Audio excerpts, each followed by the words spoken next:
जी सलाम डिजिटल पर आपका इस्तकबाल है। मैं हूं आपके साथ सहबारी। आज बात करेंगे आपकी सेहत से जुड़ी बहुत अहम जानकारी की। क्या आपने कभी सोचा है कि जो पानी आप पी रहे हैं वो कितना महफूज है? तो आपको जानकर हैरानी होगी।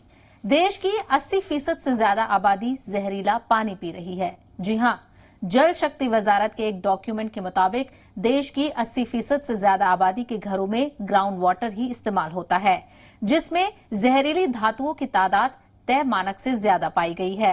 मतलब साफ है कि पानी जहर बनता जा रहा है। सरकार के मुताबिक 209 जिलों के ग्राउंड वाटर में आर्सेनिक और 491 जिलों में आयरन की मात्रा तय मानक से ज्यादा मिली है, जो चिंताजनक है। अब समझिए आर्सेनिक और आयरन होता क्या है। आर्सेनिक एक केमिकल एलिमेंट है। ये एनवायरनमेंट में नेचुरल तरीके से मौजूद होता है, लेकिन कुछ एग्रीकल्चर और इंडस्ट्रियल एक्टिविटी की वजह से आर्सेनिक ग्राउंड वाटर में घुलता जा रहा है, फिर पानी के जरिए हमारे शरीर में पहुंचता है, जो कि नुकसान पहुंचा सकता है। और आर्सेनिक की तरह आयरन भी एलिमेंट है।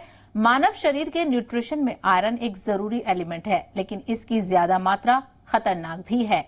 पीने के पानी में आर्सेनिक या आयरन की मात्रा ज्यादा होने से क्या क्या नुकसान हो सकते हैं, जान लीजिए। हमारे शरीर को बहुत कम मात्रा में आर्सेनिक चाहिए होता है। अगर इसकी मात्रा ज्यादा हो गई है तो ये शरीर में कई तरह के नेगेटिव इफेक्ट्स पैदा कर सकता है। वैसे ही आयरन हमारे शरीर में खून बनाने के लिए जरूरी फैक्टर है। इसके ना होने से खून की कमी हो जाती है, लेकिन अगर शरीर में ज्यादा मात्रा में ही आयरन बनने लगे तो ये लंबे समय तक ज्यादा आयरन नुकसान पहुंचा सकता है। तो ये जहर की तरह काम करने लगता है। इससे कई तरह की बीमारियां हो सकती हैं, जैसे कैंसर, अल्जाइमर, उल्टी दस्त, पेट दर्द और कई गंभीर बीमारियां भी हो सकती हैं।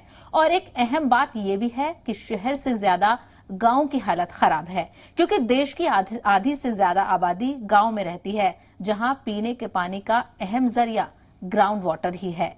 तो इस खबर ने आपकी चिंता जरूर बढ़ा दी होगी, लेकिन ये खबर जानना आपकी सेहत के लिए जरूरी है।